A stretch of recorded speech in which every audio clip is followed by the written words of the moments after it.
Good evening. I said I'd start doing videos with where I just work problems, and this is going to be the first one. It won't be the last. We are in module, I forgot what number it is, but I know it's chapters 8 and 9, and I'm going to do a couple problems here with chapter 8 and chapter 8. I'm going to do some of the additional practice problems and maybe a couple challenge problems. It's maybe over a couple of videos, and then I'll go into chapter 9. But my main purpose is just to let you see somebody working chemistry problems. These are it's going to be related to the work you're doing, but I think I've gathered from comments that people do have a little trouble just setting up problems and just how do you start them, how do you finish them. And I'm going to just do these problems the way I would do the problems and just see how I approach it. This is going to take longer than it should take you to do them because I'm going to be actually talking a lot more about what I'm doing rather than actually just writing things down. But just watch these things and I hope it's instructive. Okay, we're going to do 8.71. It's on page 282 of the paper text. It reads, in 1873, Jacques Charles, and you've already seen Charles' law. He was a balloonist on top of being a chemist, physicist, and so forth. And he made a balloon with hydrogen, a hydrogen balloon. And sometimes you'll see me giving these abbreviations. Instead of hydrogen, I'll just write H2, a balloon. And he picked hydrogen because it was lighter than air. They tell you that the volume of the balloon was 31,000 liters. It's a big balloon. And they ask how many kilograms. Well, they want you to figure out how many kilograms of hydrogen. If the balloon is at STP. Remember we said STP is 0 degrees Celsius and 1 atmosphere pressure.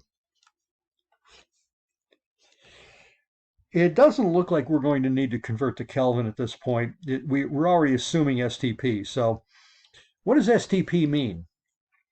Well, remember, STP is a convention that we use for, well, standard temperature and pressure, 0 degrees Celsius and 1 atmosphere. And we talked about Avogadro's law, where the number of moles of a gas in a given volume is the same at that temperature and pressure for any gas, for any ideal gas. And we're assuming ideality here. So what was that volume of a mole of ideal gas? 1 mole of gas. Well, let's just say 1 mole of gas at STP occupies 22.4 liters. Okay, so that's what we're given. We're given 31,000 liters. We're given STP, and it's hydrogen gas. So we're going to need to know how many kilograms. And to get kilograms, well, we know we're going to have to figure out moles. We can figure out moles from liters and STP.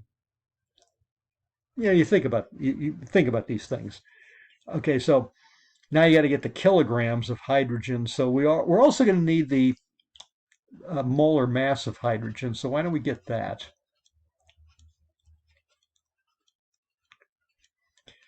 They're giving you liters, they're giving you a gas, they're giving you moles, and they're then asking you for how many kilograms or how many grams.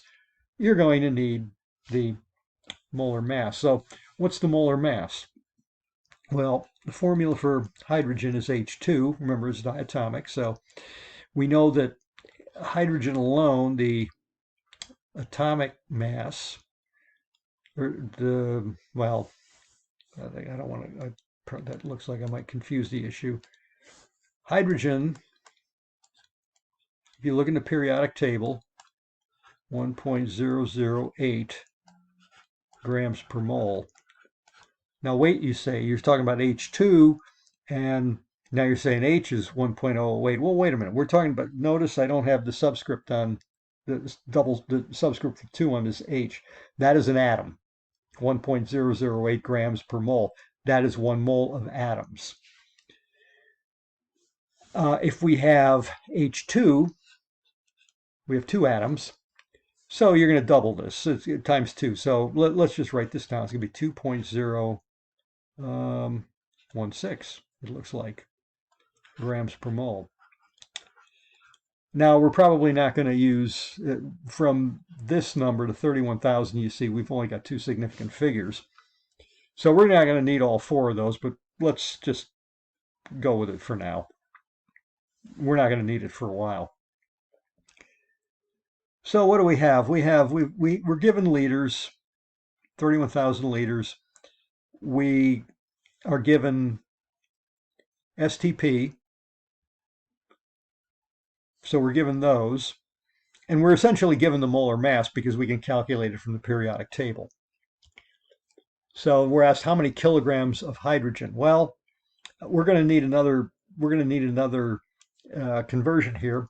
We're going to have to go from grams to, we're going to have grams, and then we're going to have to go to kilograms. So it looks like what we're going to have to do is start with our 31,000 liters.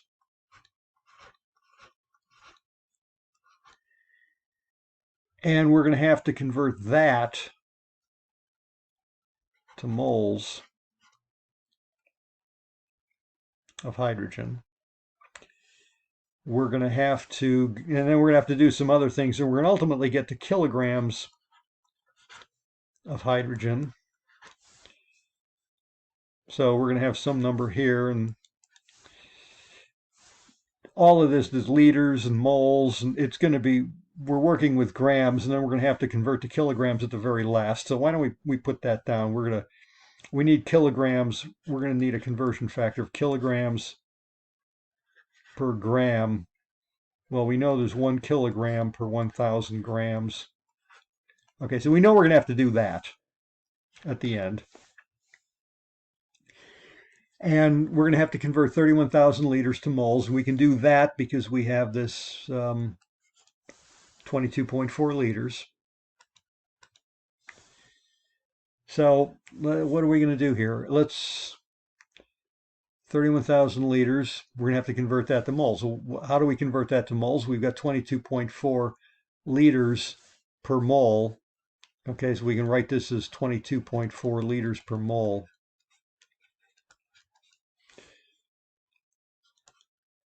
What you're going to do is you're looking at units, and what you're trying to do for the most part is find conversion factors that are going to cancel the previous unit and give you something closer to what you're looking for. So we need moles. So we know that it's 1 mole for 22.4 liters. See what I'm doing? I use the reciprocal of this because we need to cancel. It's either 22.4 liters per mole or 1 mole per 22.4 liters. Okay, so we have that. We're going to cancel liters now. So that's going to give us moles. Then we're going to have to come up with a mass because we're converting moles to, we're going to have to convert moles to grams. And we just calculated this one here. So we're going to need, this is going to give moles. So we're going to need moles down here to cancel the moles up here. This is grams per mole. So we have this in grams per mole, 2.016. And where are we now? Well, if you look at this, let me change this here. These liters are going to cancel. So you're going to be left with moles here. and then moles are going to cancel, and you're going to be left with grams. And then you need to convert to kilograms, so 1 kilogram per 1,000 grams. And it looks like we've got it right. It looks like we have the units work out, and the units are going to have to work out for a correct answer.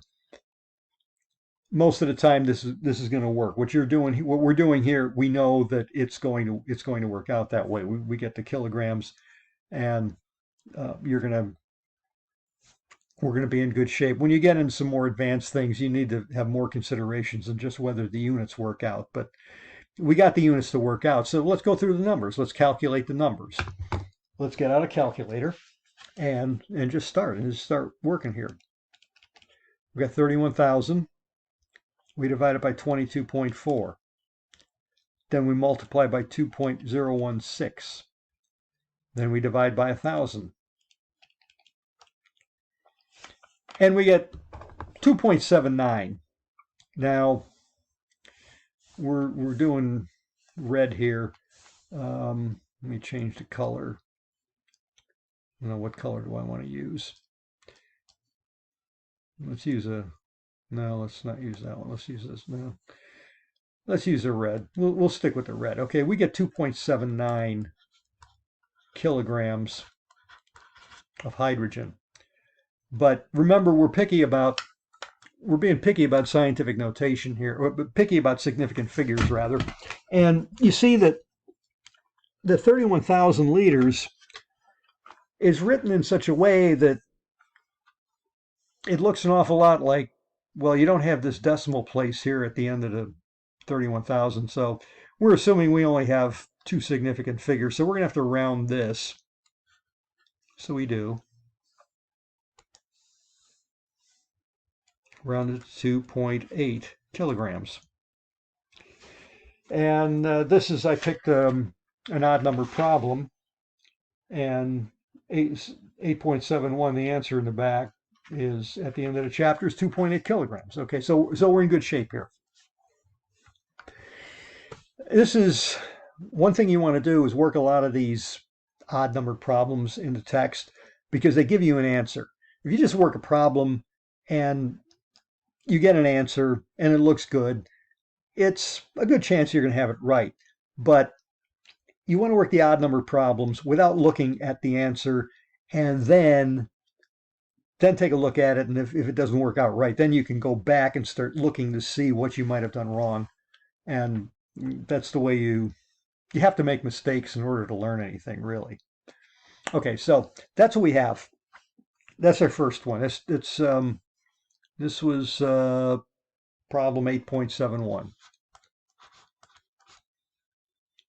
Okay, that was what we did. We started out, we put down our givens, 31,000 liters STP and hydrogen.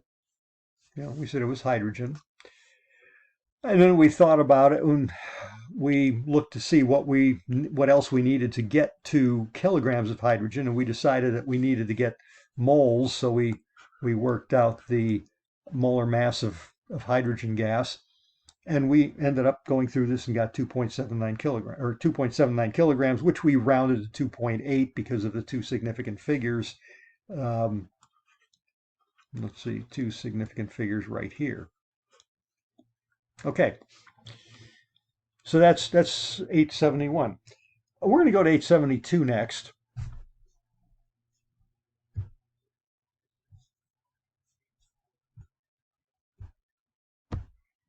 I already had done this. I had already done this once, and had some problems with the recording.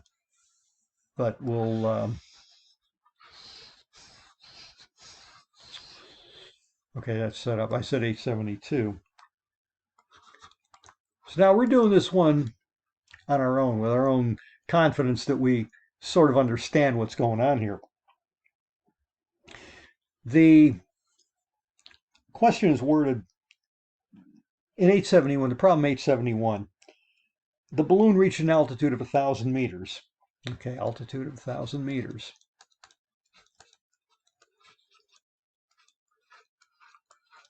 Now, what does 1,000 meters mean to us? Well, right now we really don't know. We haven't heard anything, we haven't learned anything that we about gases where just, well, the altitude is, well, we have learned something about the altitude. We know that the pressure is lower when we go to a higher altitude, but we don't know what that pressure is unless they give it to us.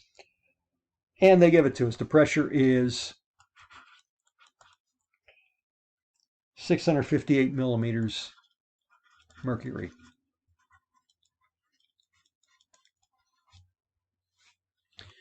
So we've got that. So there's our given. We've got we've got 1,000 meters, 658 millimeters. But 658 millimeters mercury is our first real given from what we know about the gas laws. And I also say that the temperature is -8 degrees Celsius.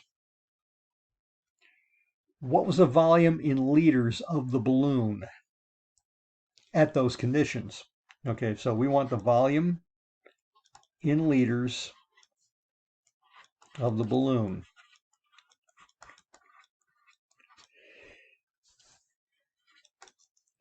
Well, we have some other we have some other givens, don't we?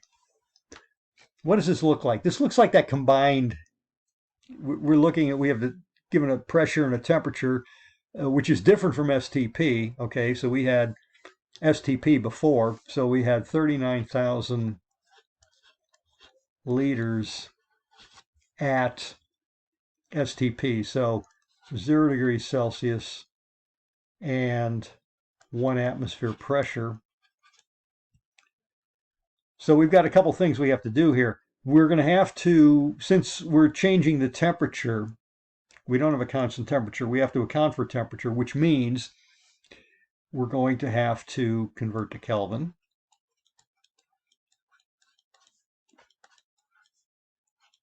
To kelvins. Let me go back here and we have to convert degrees Celsius to kelvins. We know how to do that. We're going to have to decide, do we want to work with atmospheres or millimeters? It doesn't,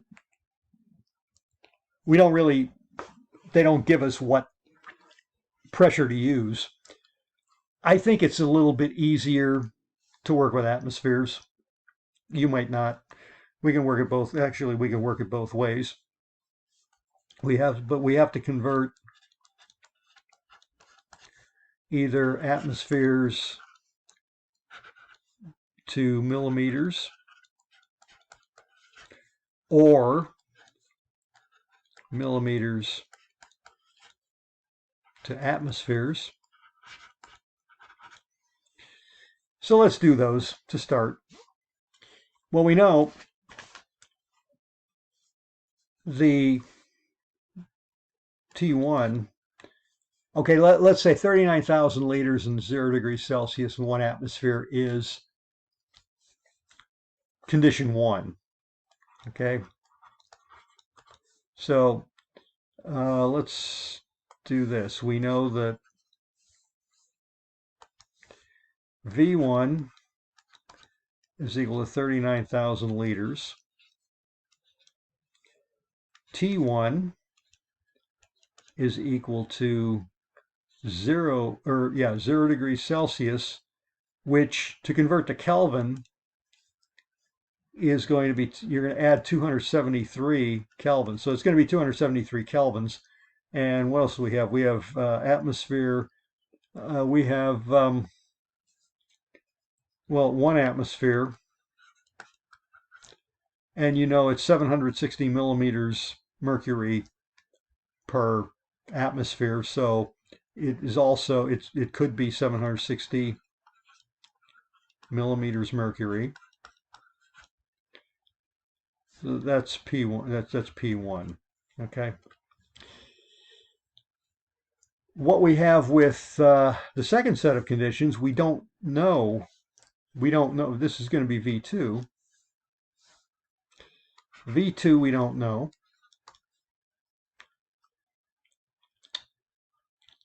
T2 is minus 8 Celsius.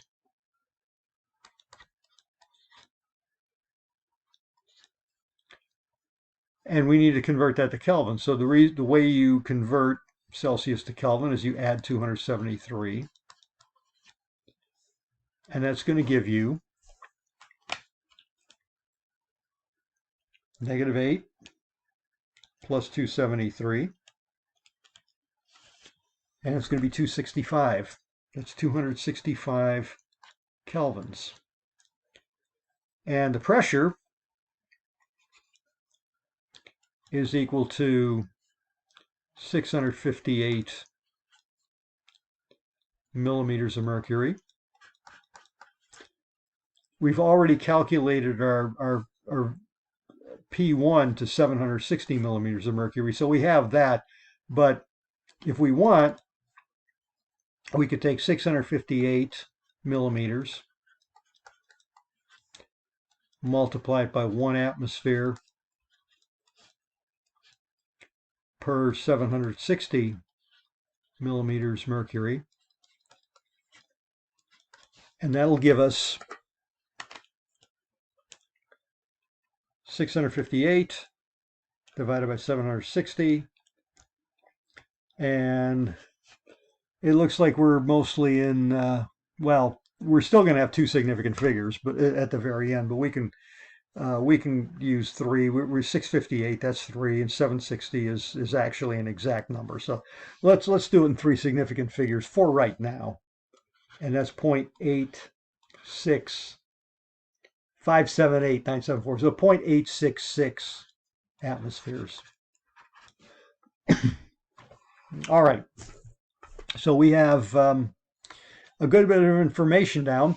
Now let's take a look at this. What kind of equation do we use? What kind of steps do we go through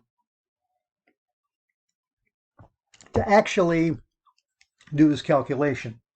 I mean, what does it look like? Well, we've got volume. We got 2 different volumes. We got 2 different temperatures. We got 2 different pressures. So we're going to have to use the combined gas, this combined gas law, the P1 V1 over T1 is equal to P2 V2 over T2. And what are we looking for? We're actually looking for V2. This is what we're actually trying to get at. So what we want to do is go ahead and rearrange these things to, now we could plug these numbers in and work through them, or we could let's do it the way the book does. Let's isolate V2 first. So what we do is we take this whole thing, and you see if we multiply both sides by T2, we're going to cancel, we're going to get rid of the T2 on the right hand side, and if we divide by P2, we're going to get rid of the P2 on the right hand side as well, and that's going to give us, we're going to end up with this T2, and that's going to be divided by P2, and that's going to give us what we're looking for, which is V2. And we go through this, let's see, T2 is going to be up there. P2 is going to be down there. Oh, I forgot something. Notice I forgot something here. Looking at this, we forgot the T1, which has got to be down here. Okay, so this is, we have we have what we need now. And I'm going to have to do something with this. Let me see if I can, yeah, okay, it works that way. Okay, we'll go back to the screen. Okay, so now we have that, and this is what we're going to be working with. And of course, we can write this. We can also write this: V2 is equal to P1 V1 T2 over T1 P2. For some reason, it seems like, I don't know if it's Murphy's Law or what, but it seems like every time you set up one of these equations, you want it word it is kind of nice to see, what you're looking for, V2 is equal to this other stuff rather than all this stuff is equal to V2. So they usually put V2 in the variable you're looking for on the left hand side. But these things are symmetrical, so it really doesn't matter much. But we're gonna use this version here. So now we just plug in the numbers. So we go through all this stuff and we look at, let's use atmospheres first. P1 is 1 atmosphere, and that's going to be times volume 1, which is 39,000 liters.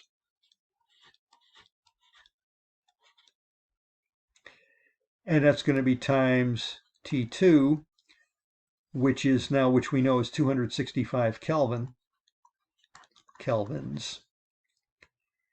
So that's the numerator in that equation. And now we have T1, which is 0 degrees Celsius, but we can't. Now you see why we need absolute temperature. You put 0 degrees Celsius in there, and you've got an absurd number. It's an undefined. You're going to end up dividing by 0, which you can't do. And even if you use the -8 degrees up here, up in the numerator, you'd get a negative volume, which you don't want either. Okay, so we need 273 Kelvin. That's T1, 0 degrees Celsius, 0 plus 273 kelvins. So 273 kelvins times P2, which I said we're working with atmospheres here for now. So we did it both ways. So we calculated 0.866 atmospheres.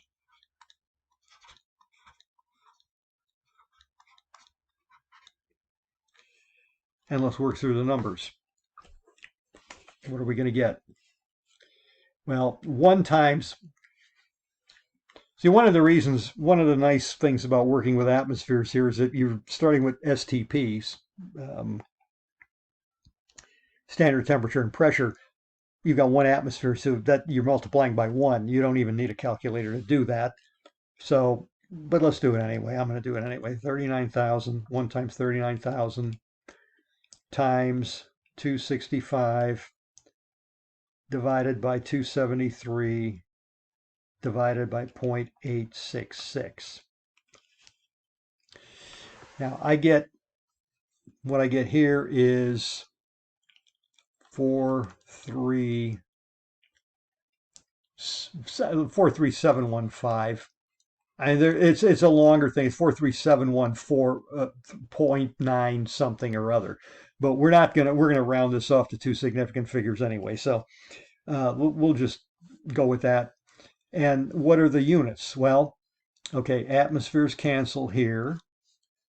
Kelvins cancel. And we're left with liters. So we have liters. That's what we're looking for, is liters. Now we'll look at this and say, okay, we need 2 significant figures. So it's going to be 4.4 times 10 to the 4th liters. I mean, we could say 44,000 liters. It's going to be something like that. Now, how do we check this? Well, we could go through, we could do this again. Let's see what we get if we go with millimeters here. That's one way of checking it. If you convert it to a different set of units and see if you get the same answer. So let's take this, and instead of the atmospheres, let's use this equation. We're going to use this relationship the same way, and this relationship in the same way, except we're going to use something different we're going to use pressures and torrs. So we start with 1 atmosphere, that's 760. I said torr, I should have said millimeters, Hg. That's the same thing. And we still have 39,000 liters times 265 kelvins. And we still have 273 kelvins on the bottom here. But now we don't have 806.866 atmospheres anymore. We have 658 millimeters.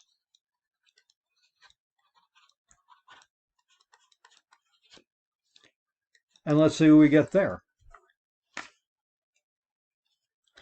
Go through it.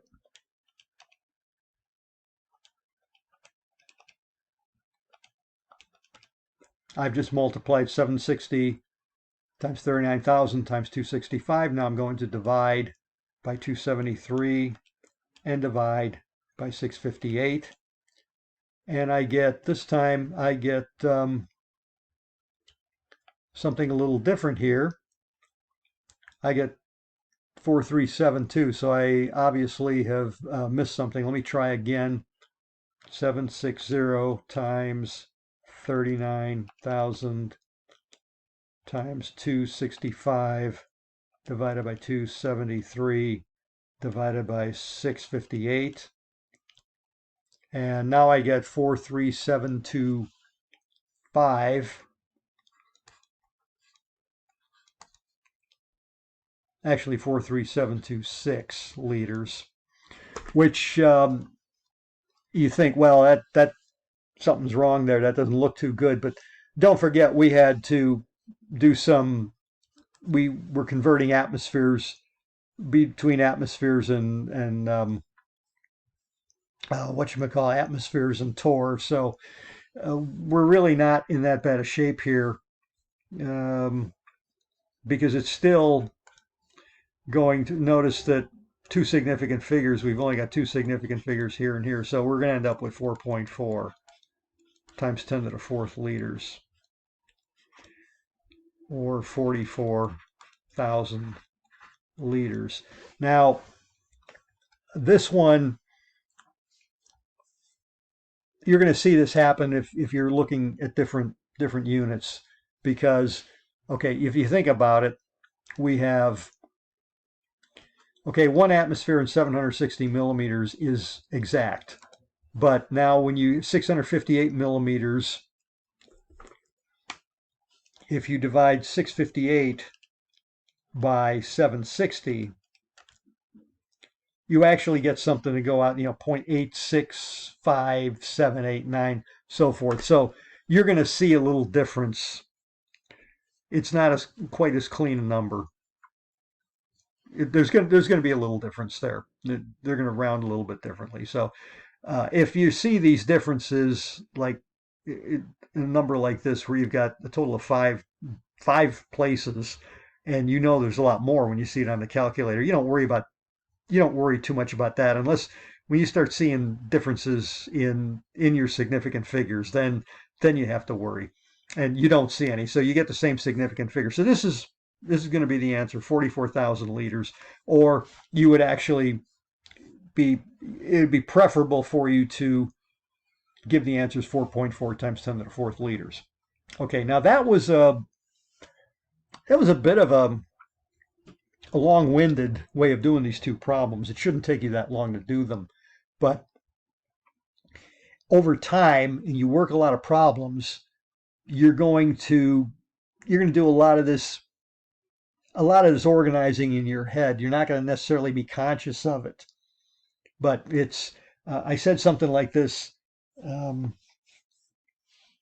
think it was in lecture, where you do these problems, you do them over, you work these things over and over again, and this becomes ingrained in you. And then in this course and all your others, you just keep going through it, and it's like it's like doing calisthenics. It's like working out in one sense. In another sense, it's like in the military, you're going through this training, working where you're trying to get these reflexes, these responses being automatic, so you automatically do them. So when you're like in combat, you do these things automatically. You don't think about them.